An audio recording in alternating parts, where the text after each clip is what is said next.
And I always go back to self-publishing because I enjoy it.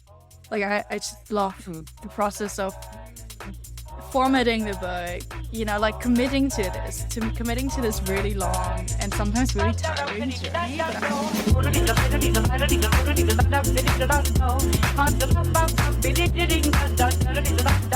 Hi, I'm the stack of books on your to-be-read list that just keeps piling and piling up. Phoebe. And I'm Jacques, And welcome to Do You Ever Feel Like? where we ask the questions that everyone's thinking and no one's answering. And today we have a guest on the pod. Oh, I have to sing it. Ooh, It felt a little like a little folksy song. Today we have Bonnie Orbison on the pod. Bonnie is like genuinely the coolest person I know. Like the coolest person I know. Like, it's gonna be quite a legendary person, I think. Yes. Yeah. Yes. Mm-hmm. So I met Bonnie. I've known about Bonnie on the internet for years. Just kind of like in different various writer circles, but we kind of like connected on the internet at Lexi's pretty decent internet cafe in her study. So if what I just said makes no sense, it's fine. It's the internet. I'll drop all of those links in the description below. But Bonnie and I like to think of like internet coworkers for the last couple of years. But Jacqueline, for some strange reason, I'm not sure why or how. We won't give it away. We'll let the people. We'll I let the won't. people You listen know what? to the episode. You're right. Yeah. I won't give it away. I won't give it away. Won't give away But my yeah, we have Bonnie on the pod absolute today. stupidity. Yeah. I like it though. I like your version of events much more. They're much more entertaining. But Bonnie is it says in her bio right now 18, but I think she just turned 19, which either way, stunning. Bonnie is a 19-year-old author, founder, and editor of The Cry Lounge. She has published 4 books, including 2 translations into German and English. I think it's actually 5 now. Her Substack publication, Howdy Bonnie, is the planet where she shares all her deepest and hearty memories, cries, heartbreaks, and disco nights with you. She is excited for her upcoming book releases, and most importantly, about her British love novel, It Was Her, out now, and her upcoming book tour. She is currently curating her first poetry collection and her 3rd fiction novel while traveling the world. I'm sorry, but is there anything cooler than that? Nothing cooler. So enjoy. Jacqueline, did you have what was your favorite part of our conversation with Bonnie? I think my favorite part of our conversation with Bonnie is like the possibilities that being like around this person like opened up for me. I was like, wow, like Bonnie's so cool. And like, I don't know, made me like get in touch with this kind of version of myself when I was Bonnie's age, right? Yeah. And it just like opened up. I was like, oh wow, like imagination, possibility, ways that we could be living, yeah. I don't know. Yeah, I really like that. And I can't imagine, I think we like to think of ourselves at like age 18 or 19. And I think we're like pretty, like as a culture, we like to like kind of shit on ourselves as teenagers or just teenagers in general. But I really like, if I think about actually, honestly, my journey through my 20s, entering my 30s, I keep thinking about this, but I'm like, it's just a return to who I was at like age 17, to be honest. Exactly. Yeah. And I think like, I don't know, I think we should be more trusting and honest and like, what's the word? Like honoring of our teenage selves when we're 17 and then like also now at whatever age. So, if your inner 18-year-old says multiple books and then start a publishing company, like I think that's a great idea. Yeah. I also think that Bonnie is a really great reminder. Like she's such a great reminder of possibility, like how much actual, like, I don't know, like true agency that you can have as an artist, right? Like into that too. Yeah, like such a great example because like you say this all the time, Phoebe, of like right now is actually the best time to be an artist. The best and like time. Bonnie is a really good example of that.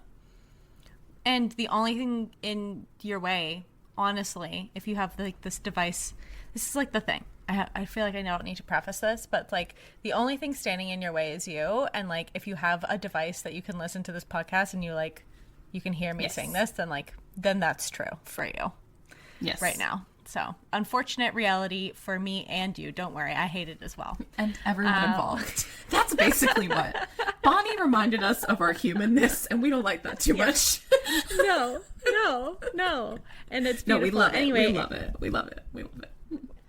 Please welcome to the stage, Bonnie Orbison.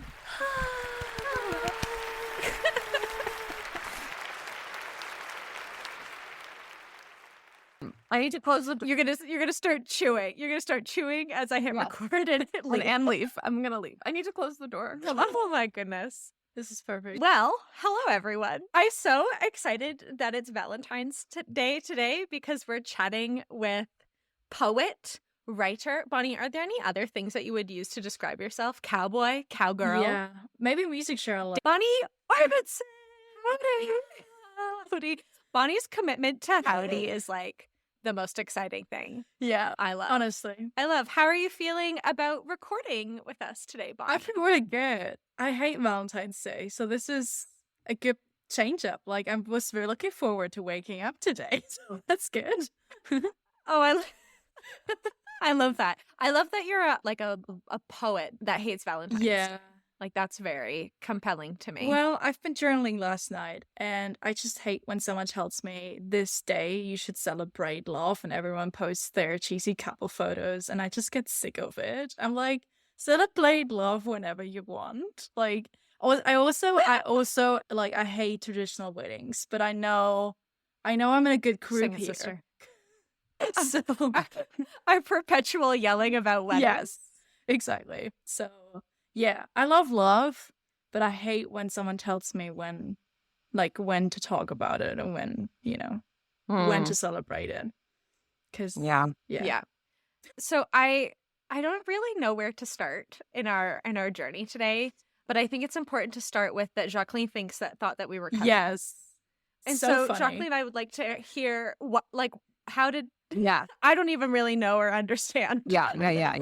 But Jacqueline just assumed that we were cousins, which I think is exciting. Well, I mean, I think there's so many things to this. This is a whole thing. First of all, I think the fact that Bonnie, you're Australian. Yeah. No. I'm German. Oh, you're German. Bonnie lives in Germany. Yeah. I didn't know you were hello. But there's something like, do you think Bonnie's accent sounds Australian? I hear that a lot. Australian? I get that a lot. You get Australian accent a Yes. lot? What? Yes. And every time I What? meet an Australian, they're like, hell no. No, But because of that, no. Nar? No. The nar? Mhm. Yeah. Mhm. That is so bizarre. Yes. Yeah. That's So fascinating. bizarre. I don't know why I thought you were Australian. You don't sound Australian right now, but you also could be Australian and have a German accent. Like, that's Mm. possible. You could be Australian and you could live in Australia and have a German accent. Yes. You also Um, could be Australian fascinating. and have a German parent and then have this weird, like, who knows? I don't know your life. My point is Honestly, that- that was my fantasy when I was like in first grade. I went around, so I have a very complicated relationship to father figures, and so I went around in first Welcome. grade and I said, Yeah. I told everyone that my dad is a farmer in Australia and he's just there busy with his kangaroos. I love it. Bonnie is Always a seriously storyteller. from Australia. Yeah, always a storyteller.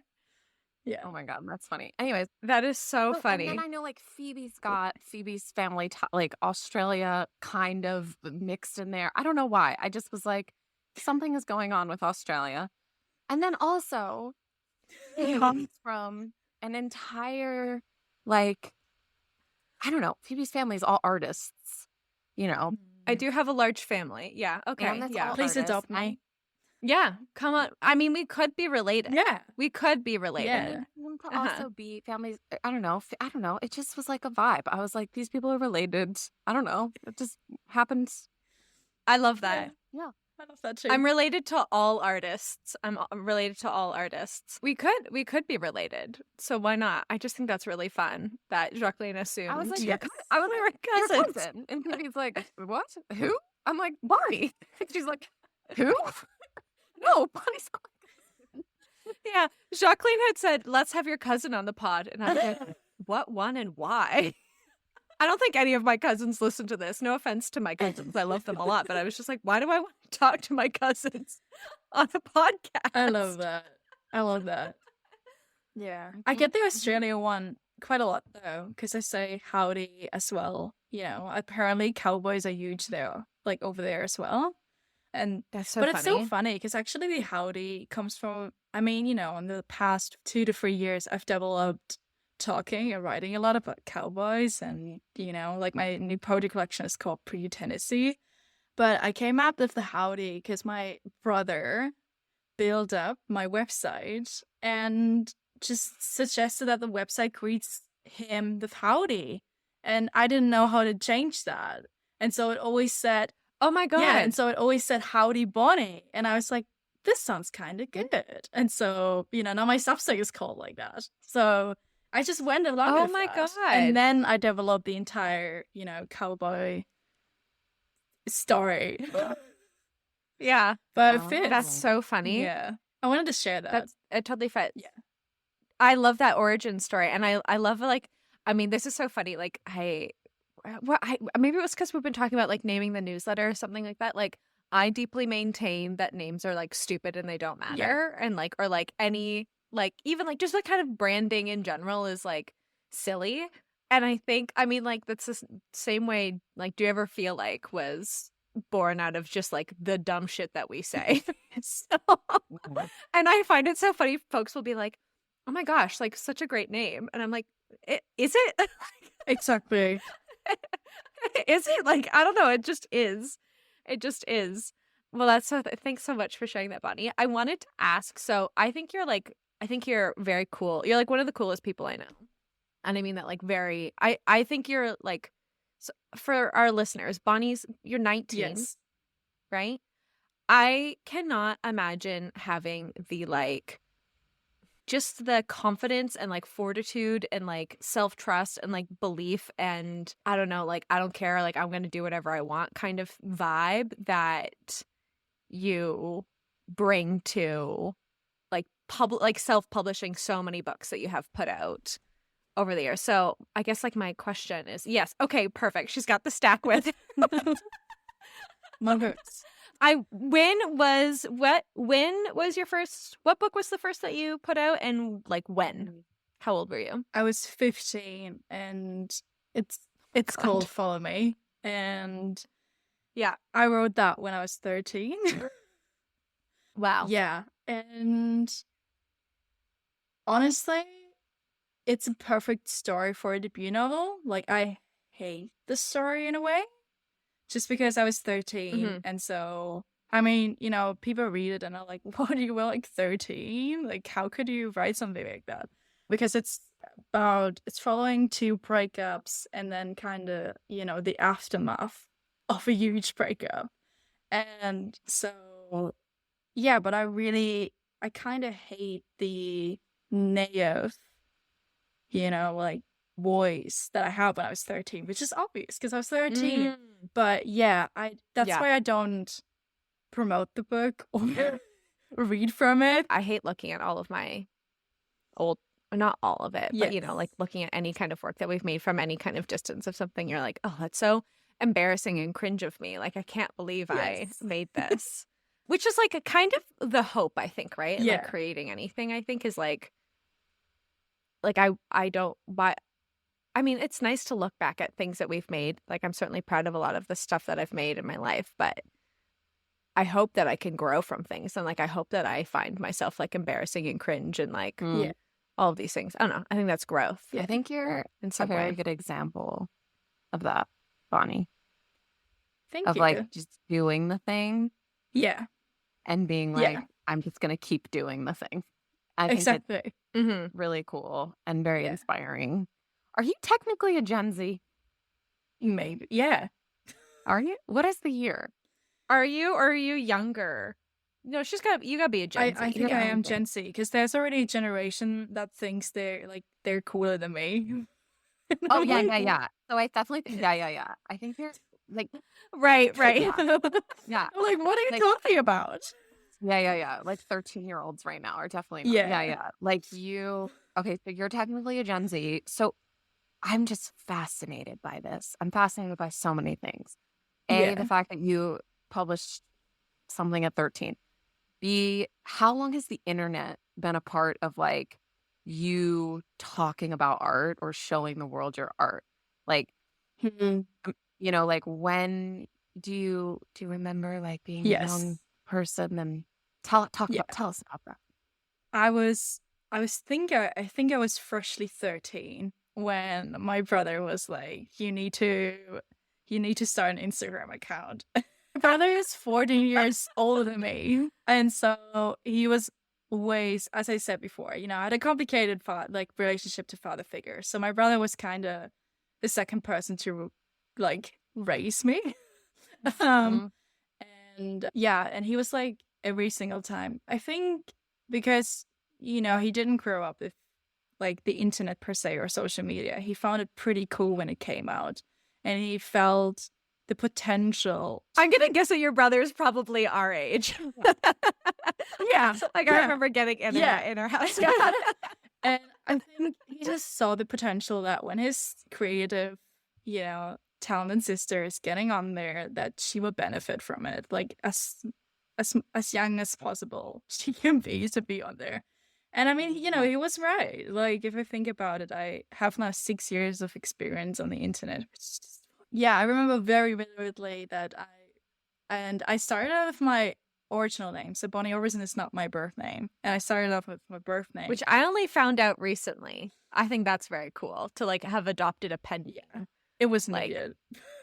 Also so young. Yeah, Yeah. cool. I love Yeah. that. So I remember how I introduced Do you myself to feel- the internet and being like, I'm 13, my name is Tabia, and I want to become a writer. Mm. Yeah. Oh, that's so sweet. Do you feel like having a pen name kind of allows like a little bit of, I don't know, does it feel like, oh, I could like put this costume on and like play around and it feels like a little less, I don't know, does it make you feel more confident? Does it like, I'm just curious as somebody Yeah. who tried desperately to like have multiple different names stick. None of them did. Oh, I tried so hard. I hated my name growing up. Yeah. Well, I changed my name when I changed schools. So here's the aftermath of having been on the internet for so long and so young. I got cyberbullied. I was one of the first ones to get cyberbullied at my school because that was not. Teachers were overwhelmed. Yeah. They had no fucking idea that exists. So teachers are really, really overwhelmed. And I got so Yeah. bullied that I just came out one day and was like, I will not enter that school ever again. And I haven't done since then. Wow. I changed schools Wow. like mid-year. So everyone's curious how, why do you change schools mid-year? Blah, blah, blah, blah. And so I just drastically archived all of the posts I ever posted. Like all of, like, I had Chase follow me, I think right after it was done. So I had loads of content around that already. Like I had people waiting for the book already. And I just kind of archived all of that and removed and blocked people and stuff like that. And then, and then I needed a name. And I just chose the name I had given my latest character that I invented. I mean, as an author, like I'm inventing characters all the time and I'm choosing out names for them all the time. And so, I was like, it's not worth it giving her a name. Like I need the name now. And so I love that. And so, I gave myself the name Bonnie and Orbison because I have a deep love for Roy Orbison's songs and lyricism. And I just always wanted my poetry and my writing to feel like a Roy Orbison song. And so it's like, perfect. I'm Bonnie Orbison. Nice to meet you. Yes. Oh, I love that. It suits you so much too. Like one of my like good friends, she goes by Stilo Star. And I remember like finding out, maybe a couple months, years after knowing her and like hearing her like government name. And I was like, who the fuck is that? like that's always how it feels. I feel like when you hear somebody's like, their artist name or whatever, I'm like, ew, what? Yeah. Anyway, I really admire that. And like, I mean, God, being bullied for like trying, Yeah. like being bullied for Being myself. for believing in yourself, for like putting your art out there. Like, I mean, I can definitely relate. I am very grateful. I didn't have. I'm trying to think of what, Jacques, did you have MySpace in like high school? Yeah, I'm just trying to think of what was around. Like, I don't even think Facebook was around until like mid-ish high school.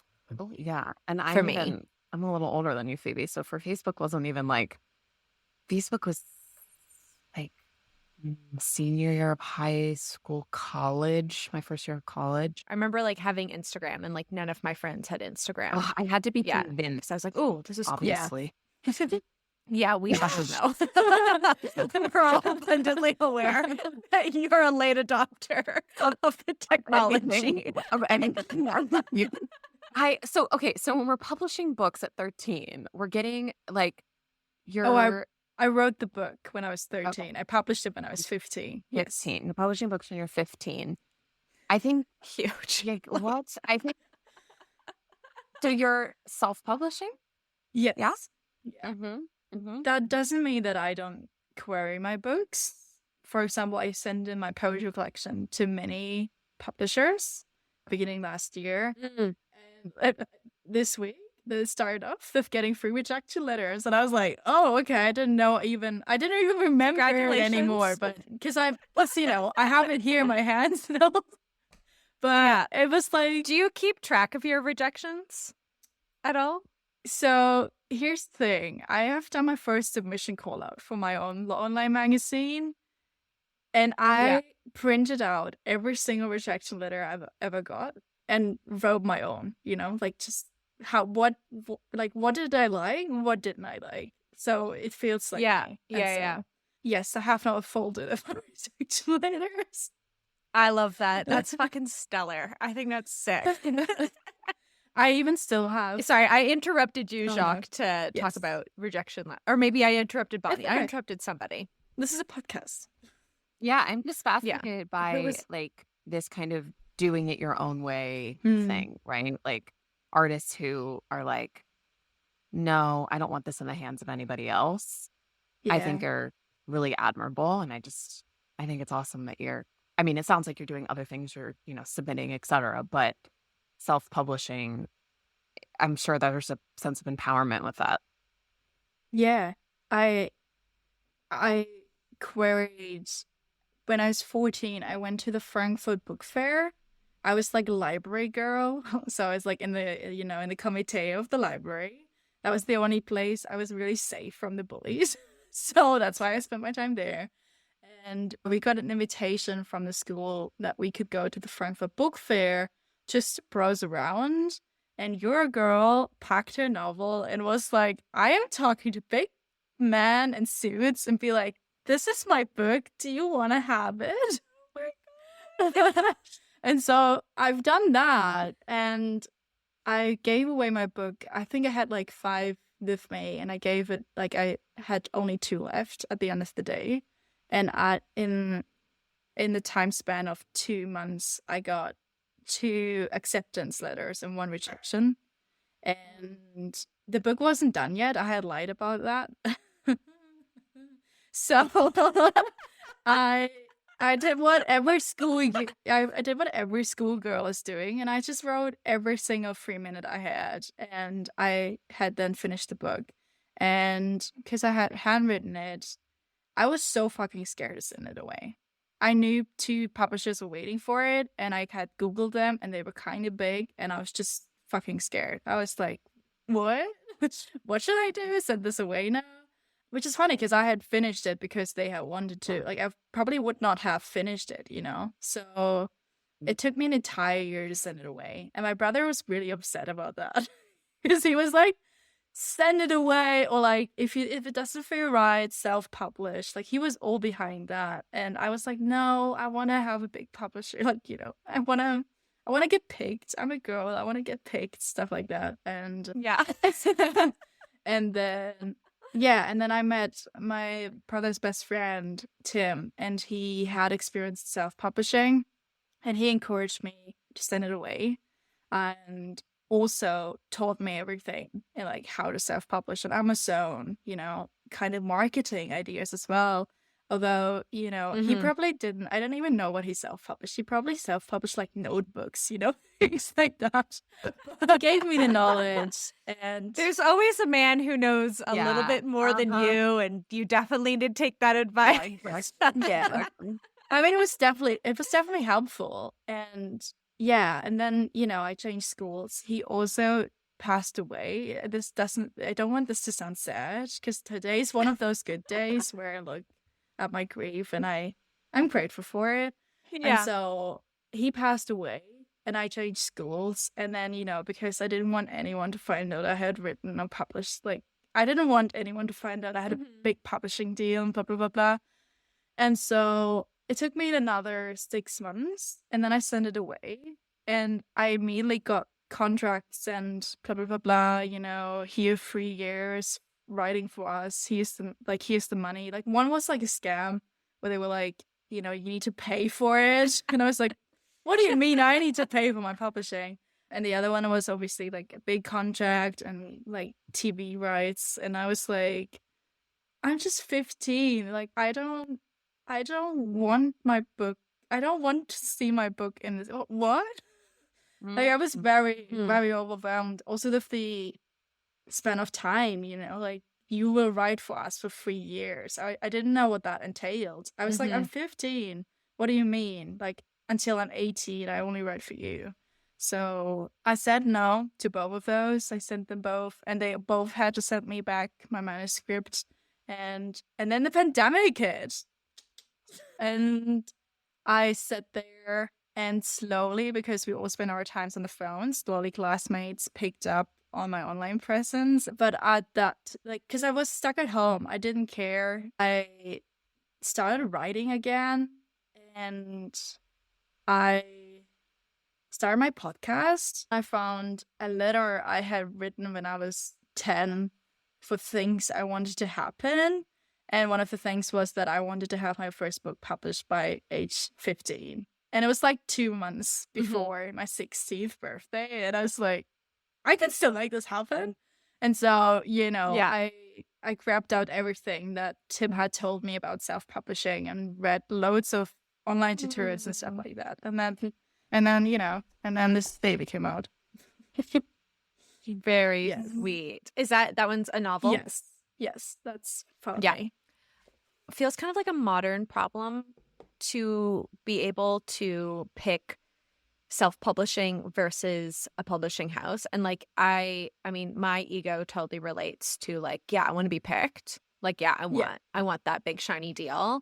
And also like I think a lot about my work and what I think it's worth. And not just in the context of capitalism, how much like something is quote unquote like the dollar sign next to it, but like, the input or the control or the, not even just control, but like, input that you get to have over something. And I don't, having gone through like a couple of submission processes with my writing and even being accepted, like it has not felt like that like check mark next to my name, like the thing that I wanted. And I've been thinking a lot about like, why would an artist in the year of our Lord 2024 give up, rights, ownership, like, if TV comes into it, like a TV, like whatever, why would an artist give that up now when I can have my own Substack and I can, or self-publish or all of these things? Like, I don't feel like whether we're talking about like publishing or television or I don't know, like any kind of level up of like you're selling your work to somebody. Like, I think the argument for, self-development, like independent, is so much stronger now than it was even before the pandemic, even 10, 15. Like I was thinking about like 2008, like indie cinema a bit ago, and I was like, like the heyday of indie cinema. And I was like, oh, well, like this, I don't know, like the circumstances, it's just, I think artists have so much more control, more than they ever had or have had. Maybe that's not true. I like to think of like artists like, thousands of years ago kind of thing. Yeah. And what problems they might be having. But I don't know. I'm just like, I think about this all the time, and I'm curious about what kind of your thoughts are. I know you've mentioned you're still submitting at the same time, but yeah, that decision making to like, I'm just going to publish it anyway. Yeah. I think I was yesterday at night school at Lexi, and I think it was Liz, and she kind of talked about how, you already write a book, which is such a huge commitment, and then it's over. Yeah. And then people are like, yeah, no, you need, like, even the submission process is like hand off the commitment itself. And so I think it's a huge commitment to self-publish. I think self-publishing is the biggest commitment you can do when you have written a book. I don't even think picking a publisher and submission is that much of a burden than actually publishing the book. I mean, nowadays, I heard from a lot of authors, like I'm friends with, but also like on the internet, that same as the musicians nowadays, they have to do a lot of marketing on the fucking own. And I'm like, this is not how it's supposed to be. Like 50 years ago, like, but no. even when you are signing with the publishing house, like you are still responsible for so much of that marketing. Yeah. In the end, like that's part of the contract that you sign. Yeah. And that, like, that trade-off to me is, I don't know, maybe I'll eat my words one day when like Penguin Random House signs me or something like that, right? And like, because my ego wants that. But I don't know. I keep thinking about it more and more. I'm like, I've not heard a compelling argument in favor of traditional publishing. I feel, especially as it stands right now. Like, oh, really? Like, I was reading something the other day. Like, like most books sell. What's that like stat, Jacques? Have you heard that? It's like most books don't sell more than like big publishing houses don't sell more than 500 or something that. Mm-hmm. And so it's just like, if I'm an independent artist and like, I can do a run of 20 or 30, like, or 100 or something, like, that's just as you're like already competing with them, Yeah. I don't know. That's my I don't think there's a right or wrong. I just think it's interesting. Yeah, but it's interesting that you said that, because I had the complete opposite feeling. I had the feeling that, like, and I look at my friends, like, even the ones who self-publish, their dream is still to get picked one day by a big publisher. And, like, having this interesting book tour and, oh, do you see my book at Barnes & Noble? Stuff like that. Mm-hmm. And it's, like, I see that sentiment around that. And I don't know if I will regret saying this, but, like, it's the same as Barbie right now. Ken is, like, Ryan Gosling is the only one nominated for this. And I think I would say, like, we're self-publishing authors are like Barbie. We're, like, independent, and this is our new hype, and this is it. Like, we're so excited for this. But at the end of it, like, what I had the feeling is most of the self-publishing authors I know are still super hyped that Ken is now nominated for an Oscar and they are not. Mm-hmm. It's like it's still the big dream. Like, they have published the book now, and they even get the books stuck to like local bookstores, which I don't get, because like Germany is very, like, especially where I'm from, is very conservative, and they really hate self-publishing authors. So I don't have that dream. That's interesting. Yeah, I don't have that dream. But I know from friends who have self-published a book, it's picked up by local bookstores. They're going to signings. They have that success, and they still get all of the royalties. And they still, at the end of the night, they're not proud that they have already released a book, but they're still hoping that a big publisher will pick it up and republish it in a, glamorous new book cover art and stuff like that. So, yeah, and it's not like, that's fascinating. and it's not like I'm not dreaming of, every time I'm in the tube in London and I see those big, like, big posters of a new book release. I'm like, I wish my book would be on there, but I'm not wishing that some people, like some publishing company comes to me and will, glue my book poster on that wall. It's like, I'm wishing that one day I can afford to like pay that for myself, Yeah.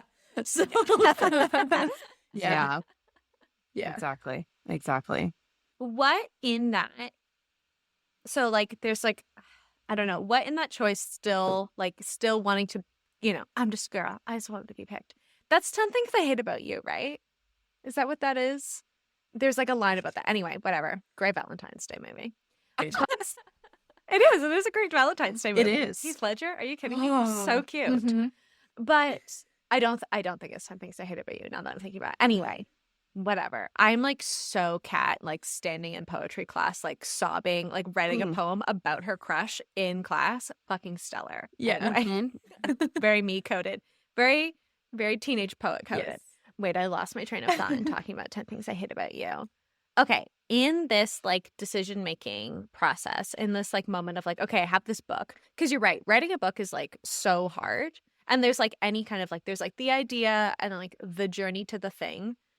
But like we know like that's not when the art is done. I think it was Alexis Rockley who we had on the pod a bit ago. I loved what she said. She was like, art is not art until it's shared. Like an idea doesn't become art until it's shared, which I think is fascinating. Mm-hmm. And I could potentially argue in, either direction. Yeah. Right? Yeah, exactly. Like the paintings that are stacked on top of each other in somebody's closet. The many Anyway. book idea, like the many books I've started that are on my computer, like they're art. Yeah. Yes, they are. Yeah. Yes, they are. And also, like, it's the decision to share your work with the world, whether or not that's independently or having somebody publish your work. Why do you, like, knowing all of this stuff, why have you come back to self-publishing so many times? And I don't think how many books have you put out, Bonnie?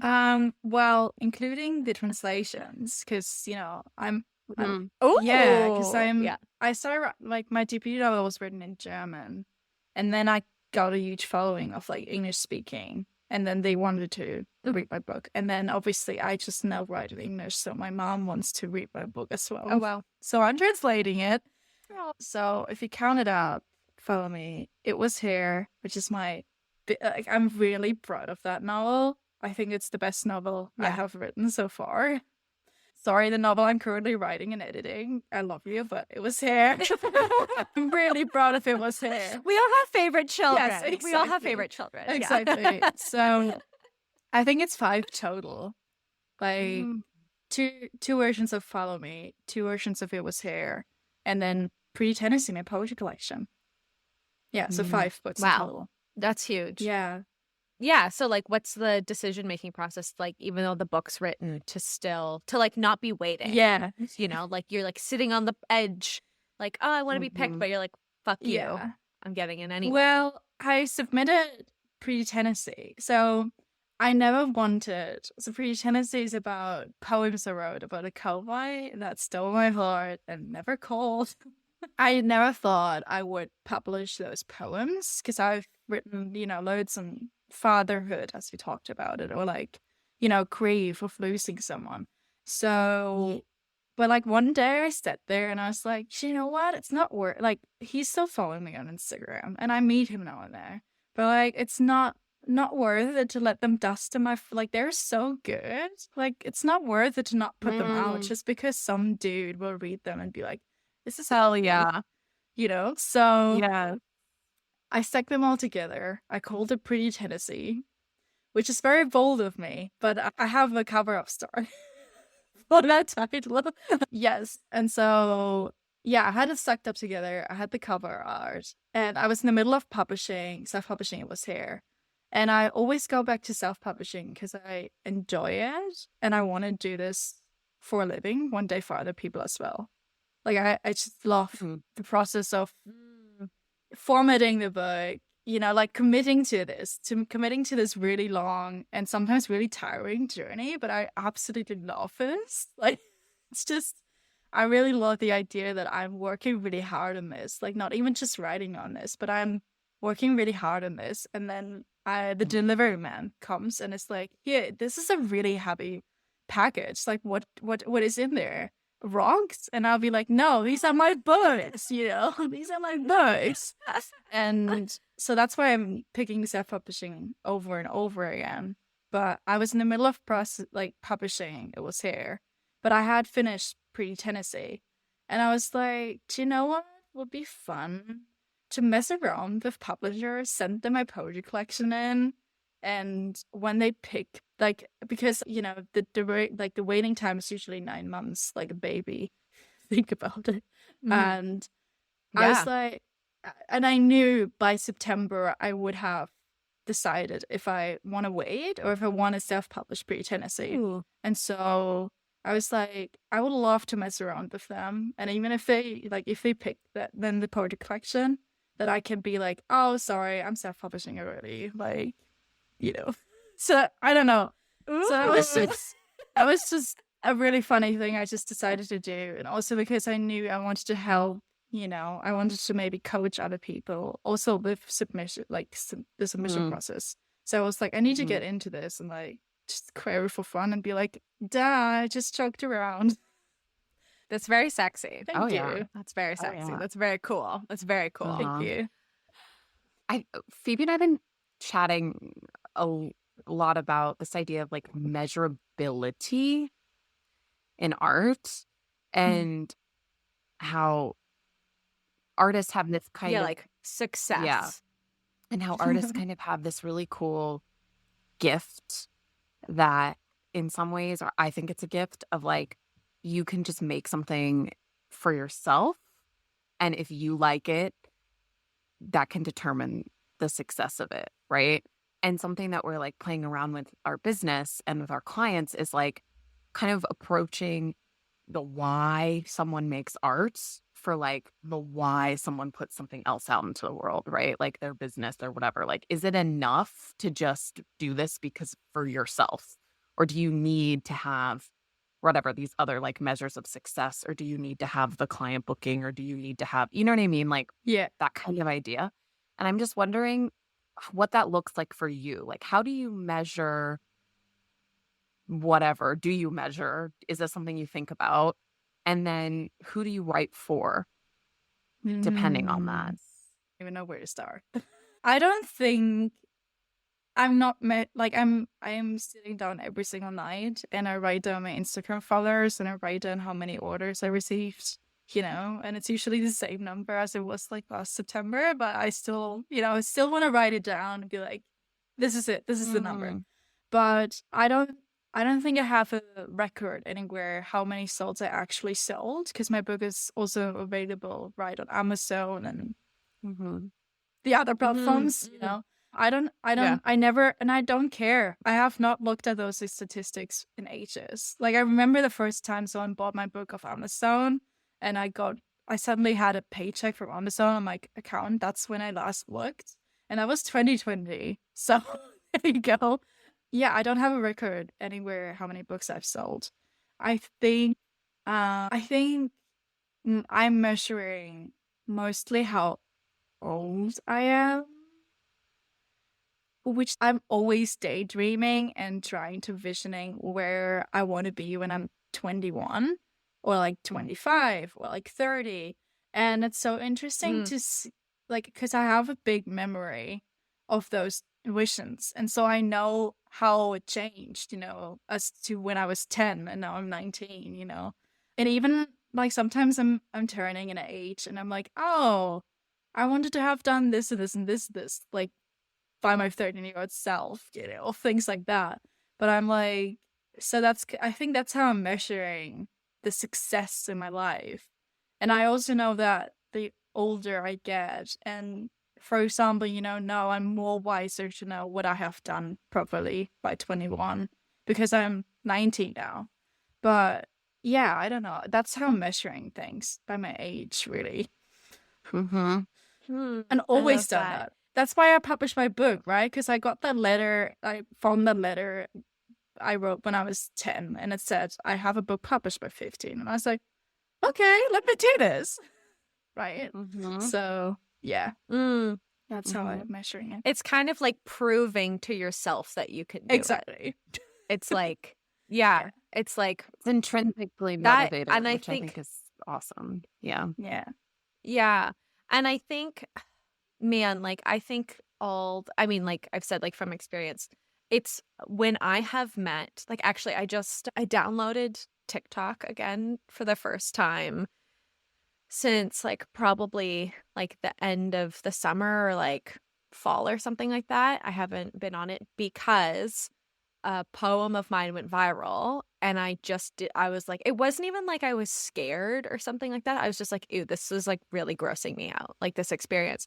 And I have felt like every time I've met some sort of like, external marker of like success, quote unquote success, or like even when it's been financially or if it's been like an acceptance letter, like every time it's never, and I don't think this is shocking information for anyone listening in the world, it's never filled my heart like full of joy in the way that I thought it would. Like it's never brought me like self-love. I like, my friends don't love me more because of whatever success. Like I don't love myself more. Maybe I'm proud of myself or I'm like, okay, cool, I did that. But I'm always looking for the next thing. And I think there is this thing with artists, like we have to be happy with our work first Mm-hmm. because we cannot get that love from the people. Like it just will never happen, Yes. And so for like us to be proud or excited, like I think I really feel like what other people think of my work is kind of none of my business. So I have to love it first, because I'm not going to get, I don't know, like clear skin and like, I don't know, like free bread for the rest of my life and like much wealth. I don't know, whatever the markers of success Yeah. are. Like A New York Times because somebody bestseller. else likes my work. Yeah, exactly. Like because somebody's likes me enough, because I got picked enough. Like we have to pick ourselves. And it, like that kind of sucks. Like that kind of is not fun information for me. Yeah. Right? Like, well, actually it all just depends on you and how much like you believe in yourself or you are trusting or like you are saying what you wanted to say in this like work. Like that's all it can ever be, Yeah. We I all was have, just we all know huge. those stories. Oh, Bonnie, go ahead. No, I was just thinking of it kind of goes along with you also asked me who I'm writing for. When he said Please. it grossed you out that your poem went viral on TikTok, I I felt that. I never had the moment that something went viral of mine, but you know what grossed me out? Even if it's like it was hair, but I love getting an email by someone and they tell me what they thought of the book and like how it moved them. Like that's just reaffirming that this is a good novel, Yes. right? Yeah. But like what grosses me out is that if my friends or I started dating last year, when people want to talk with me about Oh, like the cowboy, for No. example, and I'm like no. I had a really specific moment where I was like sharing a bed with someone and they asked me about the cowboy I wrote a poetry collection about and I was like, Oh, God. what in the It's like someone seeing the bare bum of your soul. I don't understand. Like it's like people. You are insane. Yes. Or I think it was I could call it a fling. I think I'd rather call it a crush, but it ended end of last year. And the first question apparently he asked our common friend was, will she write about me? And I was like, this is Wait, is this how not boys- anymore, bitch. All boys. Stay away from boys. Yeah. Why are we talking to boys? Why are we interacting with boys? Why are we doing anything with boys? No. but it's ever. it's interesting when friends ask me who you like. Yeah. It's totally fine that you ask me who I'm writing for because I will tell you because this is an interview and we're friends, we're creatives, we're talking about this.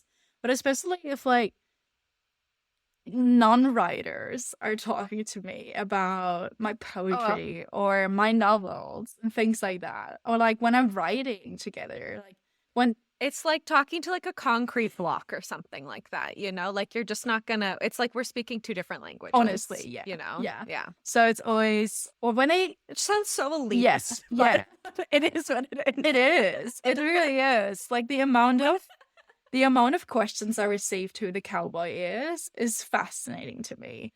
And I had a moment where the cowboy was about to ask me if, like, I felt it on the tip of his tongues, and I knew he was too much of a coward to actually ask me.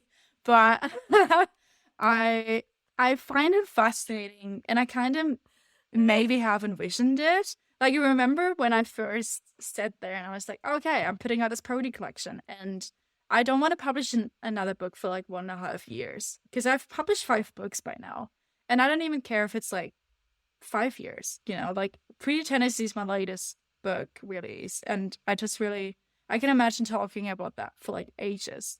Like I can picture myself in 10 years doing a reading and marketing it. Like I can, you know, and so That's amazing. thank you. I realized that, but with that, I realized that a lot of people will ask me the question, who's the cowboy? And it's fascinating because the book is not even out yet. I haven't even sent out a copy yet. And people are already like friends and just strangers randomly ask me, Bonnie, tell me, who's the cowboy? And I'm like, Yeah.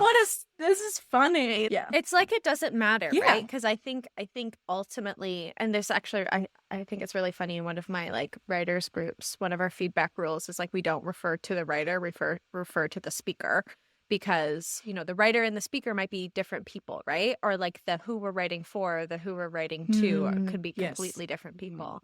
And I would say 99.999999999% of the time I'm writing to me. Yeah, You exactly. know, I'm writing the things that I want to hear.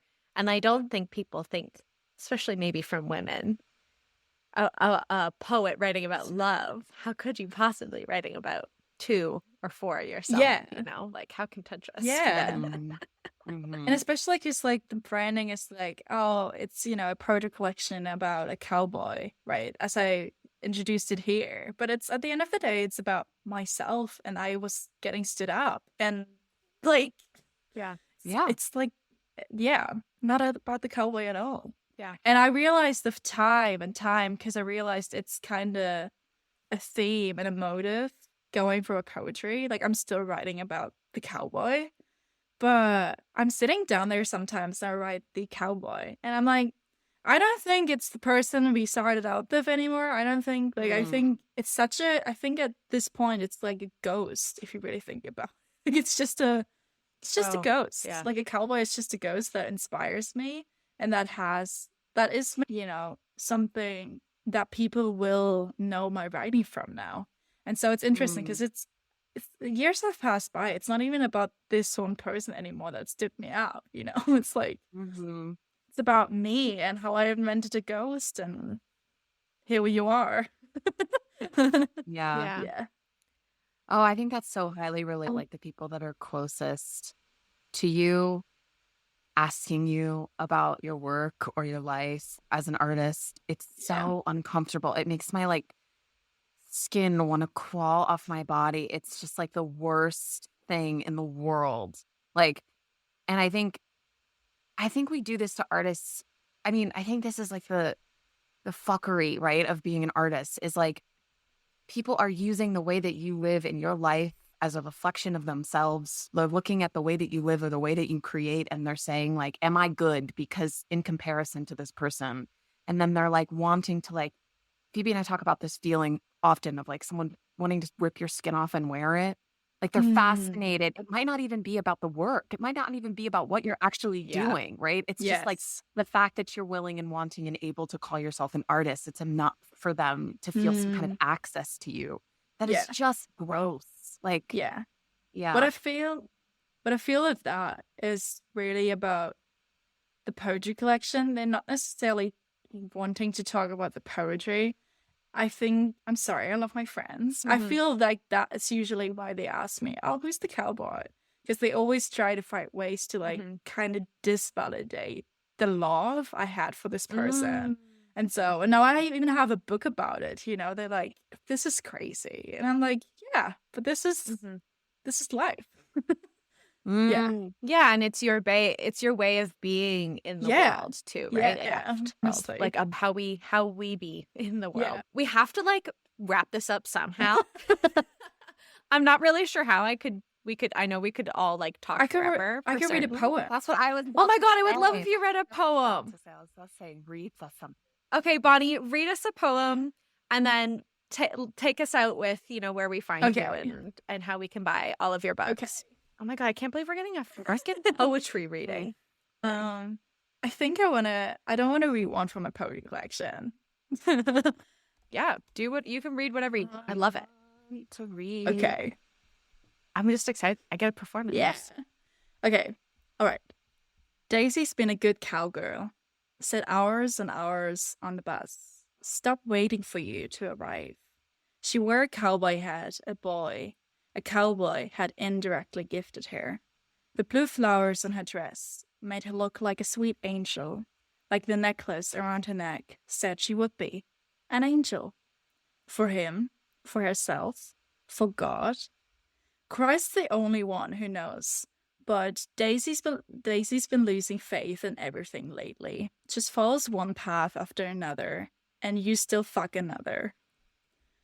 Daisy's dancing in the kitchen to Talking Heads and Westenhang. She's been desperately hoping for him to give her the call she's been longing to receive for a while.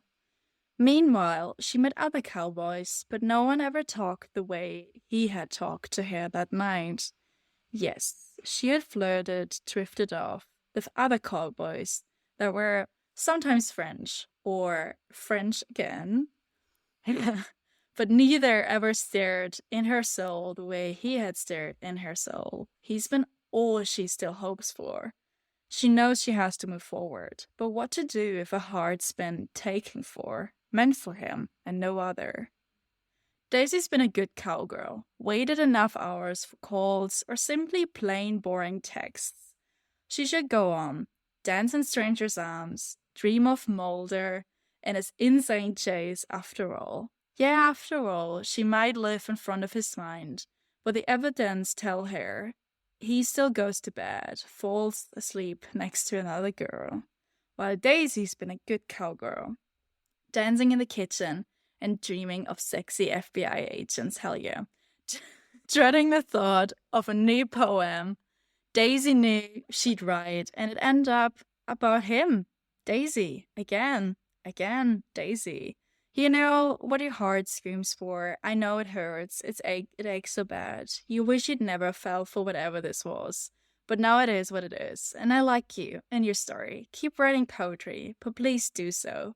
Daisy, you've been a good cowgirl. Such a good cowgirl all the time. You deserve the whole world. And yes, he might be in there. Daisy's been a good cowgirl.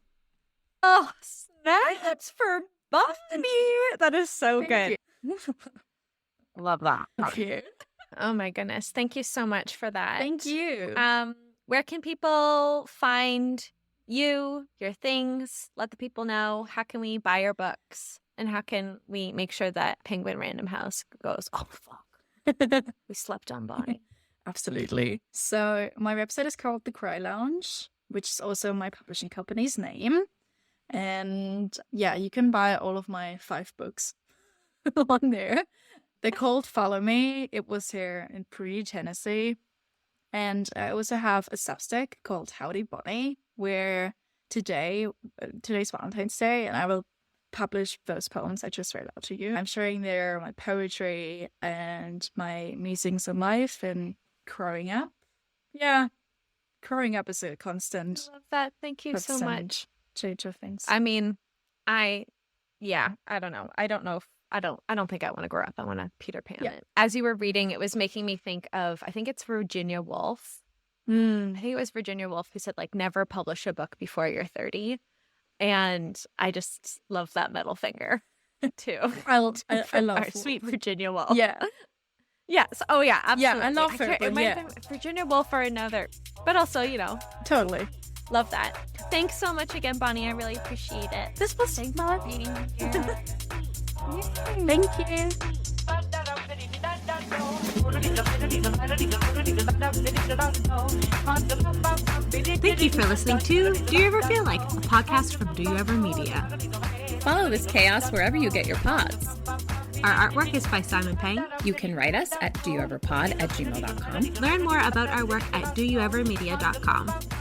or by following us at Do You Ever Media. Okay, bye! Okay, bye!